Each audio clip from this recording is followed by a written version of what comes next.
turabasuhuje aho muherereye hose. I Bukavu batangiye kwikanga M23. Igoma M23 irashinja MONUSCO kurekura FARDC na FDLR barenga 100 ngo bajye kwica abaturage. Turaza kubabwira amakuru arimo kuvugwa muri Afrika y'Epfo, tubabwira amakuru arimo kuvugwa hariya mu Faransa ndetse no muri Ukraine. Reka rero nyuma y'akanya gato cyane tuhite tugaruka tubaramburira ayo makuru. I Bukavu batangiye kwikanga M23. Amakuru aturuka mu mujyi wa Bukavu aravuga ko ibikorwa bimwe na bimwe byatangiye gufunga imiryango mu gihe hari ubwoba bwo kinyeshyamba zo mu mutwe wa M23 zakwigarurira uyu mujyi. Kaminuza ya Gatolika y'I Bukavu iri mu yafashe ya mbere mu kuba yahagaritse ibikorwa byayo ku mpamvu ngo z'umutekano. Ikaminuza rero mu itangazo yasohoye kuri wa kane yavuze ko guhera uyu munsi kwa gatanu irabihagaritse gutanga amasomo ku mpamvu yise iz'umutekano gukomeje kuzamba mu bice bikikije umujyi wa Bukavu. Kaminuza rero ya Institut Supérieur de Développement Rural nayo yatangaje ko guhera uyu munsi ku wa gatanu iraba ifunze imiryango yayo. Ani makuru kandi avuga ko abasirikare baba mu mujyi wa Bukavu batangiye guhungisha imiryango yabo mu gihe abacuruzi bafite amaduka akomeye muri uyu mujyi nabo batangiye guhungisha ibicuruzwa byabo hirindwa ko byasahurwa. Abi Bukavu rero bakomeje kwikanga M23 mu gihe ku wa gatatu tariki ya 5 Werurwe inyeshyamba z'uyu mutwe zigaruriye centre y'ingenzi ya Nyabibwe iherereye mu majyaruguru y'uyu mujyi. Ku wa gatatu kandi Perezida w'Inteko Ishinga Amategeko ya Repubulika ya Demokarasi ya Kongo Vital Kamerhe yatangaje ko M23 yari yamaze no kugera mu gace ka Ihusi. Amashusho yakwirakwijwe ku mbuga nkoranyambaga kuri uyu wa kane yerekana abarwanyi ba M23 barahitwa Katana, agace gaherereye mu birometero bibarirwa muri 11 gusa uvuye ku kibuga cy'indege kikavumu hafi ya Bukavu. Uyu mujyi rero ufatwa nk'umurwa mukuru w'intara ya Kivu y'Amajyepfo, hari ubwoba bw'uko ushobora kwigarurirwa na M23 nyuma y'icyumweru kimwe gusa uyu mutwe bigaruriye n'ubundi umujyi wa Goma. Murumva ko rero I Bukavu abantu baho nabo ntago bari gusinzira kubera ubwoba bwa M23.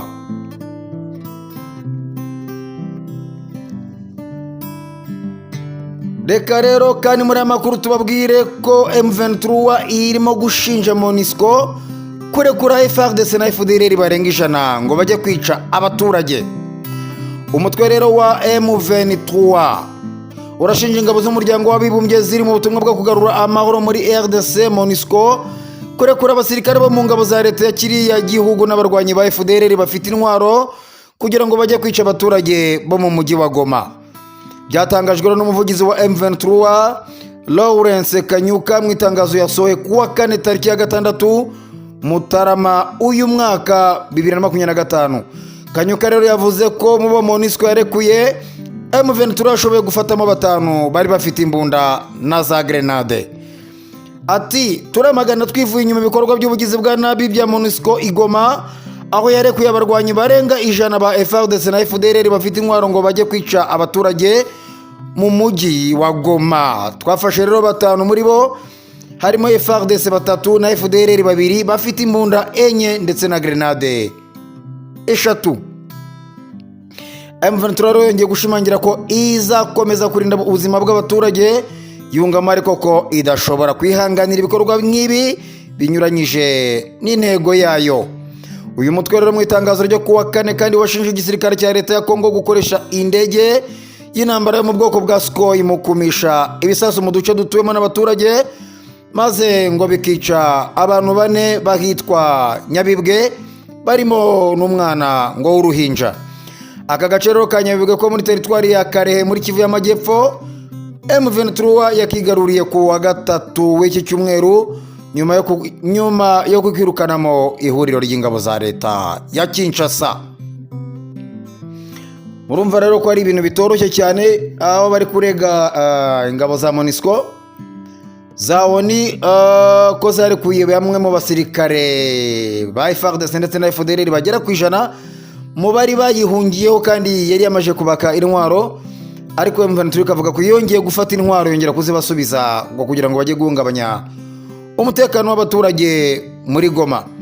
Ariko M23 nayo yakagombye kuba ibyo bintu yarabimenye na mbere, kubera ko n'ubundi MONUSCO cyangwa se ingabo za ONU zose n'ubundi ziri ku ruhande rwa guverinoma ya Kongo, kubera ko iramutse itabikoze Kongo yababwiye ko nabizagira gutya ikabirukana. Ubwo rero yagombye kumenya ikabacungira hafi cyane. Nyuma amasegonda make reka tuza tubabwire n'andi makuru arimo kuvuga noneho hariya muri Afurika y'Epfo.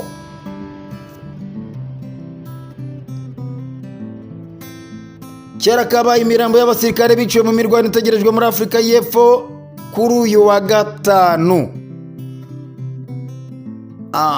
Nubwo rero byari byatangajwe bwa mbere n'umuyobozi w'ingabo z'igihugu cya Afurika y'Epfo SANDF ko imirambo y'abasirikare izacyurwa ku wa gatatu, bigaragara ko imirambo y'abasirikare 14 ba Afurika y'Epfo biciwe muri Repubulika ya Demokarasi ya Kongo RDC iza gucyurwa mu rugo ngo kuri uyu wa gatanu. Urubuga rero rwitwa Defense Web dukesha iyi nkuru rwamenye ko imibiri y'abasirikare bishwe mu gihe inyeshyamba za M23 zateraga imbere muri Sake na Goma mu mpera za Mutarama ngo yashyikirijwe umuryango w'abibumbye ari wo uzayobora inzira yo gucyurwa. Umuyobozi rero wa SANDF General Luzani Mahwanya yabanje kuvuga ko imirambo izacyurwa ku wa gatatu, ariko ngo bigaragara ko byatinze kubera ingorane zo kwinjira muri Goma iyobowe na M23. Mu itangazo ryashyizwe ahagaragara ku wa kane, SANDF yagize iti inzira zose z'ubuyobozi zararangiye zishyikirizwa umuryango w'abibumbye. Gahunda rero y'umuryango w'abibumbye yo kuvana abapfuye mu karere k'imirwano bati yaratinze. Ni ngombwa rero ko abasirikare bacu b'intwari bagomba gutaha kandi ngo bagashyingurwa mu cyubahiro. Ibi rero ni ngombwa kugira ngo imiryango ihabwe amahirwe yo kubaririra. Ibi bikaba byavuzwe na Dakota Regowet, perezida wa komite ishinzwe umutekano ndetse n'abahoze mu gisirikare. Komite rero yagaragaje ko hakenewe iperereza ryihutirwa kugira ngo harebwe icyateye urupfu rw'abasirikare benshi. Ngayo nguko rero amakuru arimo gutangazwa kugeza ubu ngubu ku mirambo y'abasirikare ba Afurika y'Epfo biciwe hariya muri RDC, uburyo bagomba kugezwa hariya muri Afurika y'Epfo, kuko murabizi ko narabibabwiye inteko yarakamejeje, inteko nshinga amategeko ivuga ko imirambo y'abasirikare irimo kuborera ari Goma igomba gucyurwa byanga byakunda, hagakorwa ibishoboka byose iyo mirambo igacyurwa, bene yo bakayiririra. Ariko bari babasezeranyije abasirikare, bari babasezeranyije ko bagomba kuba ngo bahageze ku wa gatatu. Nanjye naravugaga nti ntago bizoroha, kuko ku wa gatatu byabaga ari ibintu bitazoroha na gatoya. Ariko nanone bakomeza kuvuga bati dore twagize gutya dushyikiriza ingabo za ONU ngo arizo zabafasha muri icyo gikorwa cyo kureba ukuntu zabafasha gucyura imirambo y'abo basirikare ba Afurika y'Epfo igashobora kugera hariya mu gihugu cyabo cya Afurika y'Epfo. Reka tuzero tubabwire icyo noneho Ramaphosa wa Afurika y'Epfo nawe yatangaje. Uyu muperezida witwa Ramaphosa yaciye amarenga yuko yaba agiye gucyura ingabo za SANDF ziri muri RDC. Perezida Cyril Ramaphosa wa Afurika y'Epfo ku wa kane yaciye amarenga yuko iki gihugu cyaba kigiye gucyura abasirikare bacyo bari mu burasirazuba bwa Repubulika Iharanira Demokarasi ya Kongo. Perezida rero Ramaphosa yabigarutseho ubwo yagezaga ijambo ku baturage b'igihugu cye. Afurika y'Epfo ni kimwe mu bihugu bifite ingabo mu burasirazuba bwa RDC zoherejwe gufasha ku rugamba ingabo za FARDC zihanganye mu ntambara n'umutwe wa M23. Icyakora rero abayobozi b'iki gihugu barimo Perezida Cyril Ramaphosa bamaze iminsi botswa igitutu n'abaturage bakira gihugu nyuma y'uko abasirikare 14 biciwe mu mirwano yasize M23 yigaruriye imijyi irimo Goma ndetse na Sake. Ramaphosa rero ku ruhande rwe avuga ko abasirikare ba Afurika y'Epfo bagiye muri RDC mu butumwa bwo kugarura amahoro, gusa muri iki cyumweru ubwo Minisitiri w'Ingabo za Afurika y'Epfo n'umugaba mukuru w'ingabo zayo bitabaga abadepite bashinjwe kubeshya, kuko abadepite bagaragaje ko ingabo zoherejwe muri Afurika y'Epfo zitagiye mu butumwa bw'amahoro ko ahubwo ngo zoherejwe kurinda ibirombe by'inshuti za Ramaphosa mu nyungu ze bwite. Abadepite b'Afurika y'Epfo basabye iki gihugu gukora ibishoboka byose bagacyura ingabo z'iki gihugu zikomeje gupfira muri Kongo. Perezida Cyril Ramaphosa mu ijambo rye yavuze ko igihugu cye gisaba impande zihanganye mu ntambara zitandukanye ku isi gukora uko zishoboye kose ngo zishake ibyaba ibisubizo by'izo ntambara binyuze mu mahoro. Agaruka kandi ku masezerano ya Rwanda agamije gushakira ibisubizo ibibazo biri hagati y'u Rwanda na RDC, yemeza kandi ko ayashyigikiye.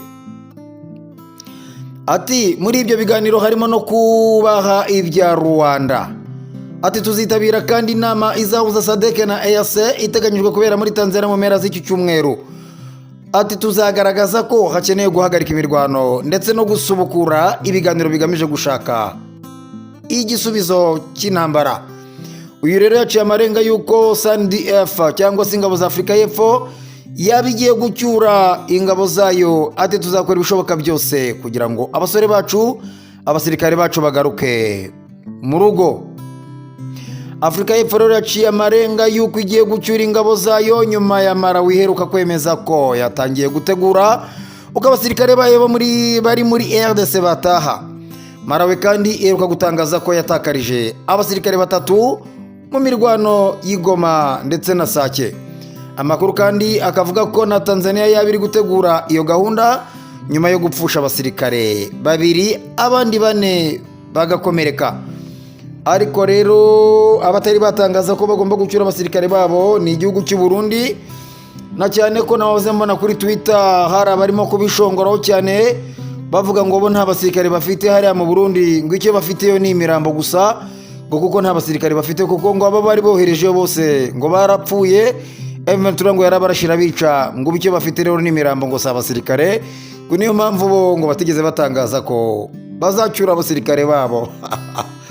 Kaya guko rero Burundi bwo ngo n'abasirikare bufite ngo ahubwo icyo bufite yo ngo ni imirambo gusa. Reka rero tuze tubabwira n'amakuru arimo kuvugwa hano cyangwa se hariya mu gihugu cya Ukraine.